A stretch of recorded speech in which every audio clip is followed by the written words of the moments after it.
کہ احرام کی وجہ سے احرام کی پابندیاں لاگو ہوتی ہیں، ناخن نہیں تراشنے، جسم کے کسی بھی حصے کے بال نہیں کاٹنے، کہ احرام کی حالت میں خوشبو نہیں لگانی، اور اسی طریقے سے احرام کی حالت میں کسی قسم کی وہ جو فوش بات ہے نہ بیوی سے مباشرت اگر اس حالت میں ساتھ ہے ایسا کوئی کام نہیں کرنا۔ اور جب آدمی احرام باندھ لے تو احرام باندھنے کے بعد جو ہے پابندیوں میں یہ پابندی بھی اس کے ساتھ لاگو ہو جاتی ہے کہ اس نے سر نہیں ڈھانپنا، اور اسی طریقے سے اپنے چہرے کو نہیں چھپانا، اور پابندیوں میں سے پابندی یہ بھی ہے کہ اپنے پاؤں کو اب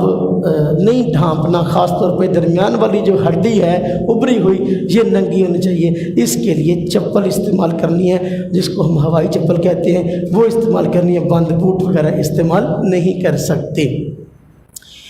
اور دو اعمال ایسے جن کا تعلق حرم کے حدود سے اور حرم کے جگہ سے ہے، جس طرح کہ کل میں نے کہا تھا شکار نہیں کرنا کسی جانور کا جو بھی وہاں حرم کی حدود میں موجود ہو، جس طرح کہ وہاں کبوتر کثرت سے پھر رہے ہوتے ہیں، بندہ کندہ بہت تیل ڈالا کبوتر ہی پھٹ کے بریانی پکا کھا لائیں تو نہیں کر سکتا۔ کبوتر ماشاءاللہ بڑے پھر رہے ہوتے ہیں، تو کسی جانور کا شکار نہیں کرنا، نہ خود کرنا نہ کسی کی معاونت کرنی۔ اور اسی طریقے سے جو